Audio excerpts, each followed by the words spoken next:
అందరం కలిసి నిన్న ఈరోజు పెండా అనకాపల్లి జిల్లా చీడికాడ మండలంలో అరుంధతి సేవా సంఘ ఆధ్వర్యంలో ఎంఆర్పీఎస్ 32వ ఆవిర్భావ దినోత్సవ వేడుకలు ఘనంగా నిర్వహించారు.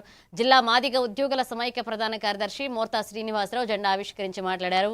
ఎంఆర్పీఎస్ ఉద్యమం ద్వారా ఆరోగ్యశ్రీ, పెన్షన్ పెంపు వంటి సంక్షేమ పథకాలు సాధించామన్నారు. దళితుల హక్కుల పరిరక్షణకు ఉద్యమం నిరంతరం కొనసాగుతుందన్నారు. కార్యక్రమంలో ఎంఆర్పీఎస్ నాయకులు, కార్యకర్తలు పాల్గొన్నారు.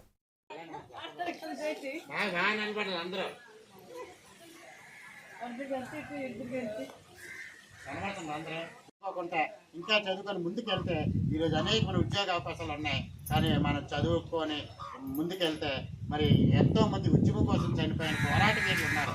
ఈ ఉద్యమం ఎంఆర్పీఎస్ వర్గీకరణ సాధించాలని హైదరాబాద్లో మరి శాసనసభ సాక్షిగా ఎంతో ఆత్మహత్య చేసుకున్నారు. దామోదర్ మాదిగ, సురేష్ మాదిగ, నరేంద్ర మాదిగ అని చెప్పి ఎంతో మంది సుమారుగా బలిదానం అయ్యారు. కేవలం మాదిగలకు వర్గీకరణ జరగాలి అనే ఉద్దేశంతో. కానీ మందాకృష్ణ మాదిగ చేసిన పోరాటం వల్ల మరి 3 సార్లు వర్గీకరణ సాధించుకున్నాం. ఇది 3వసారి. మరి ఈసారి నుంచి మన పిల్లలందరికీ ఫలాలు వస్తాయి, మన వాళ్ళందరికీ ఉద్యోగాలు వస్తాయి. మొదటిసారి వర్గీకరణ అయినప్పుడు 25,000 ఉద్యోగాలు వచ్చాయి. తర్వాత మళ్ళీ సుప్రీంకోర్టు కొట్టేసిన తర్వాత మళ్ళీ ఇది న్యాయబద్ధమైంది అని చెప్పేసి కృష్ణన్ గారు పోరాటం చేస్తే ఆ పోరాటం వెనక మనం అందరం నించున్నాం. గౌరవ నరేంద్ర మోడీ గారు కూడా హైదరాబాద్ వచ్చి మనకు మాటిచ్చిన ప్రకారం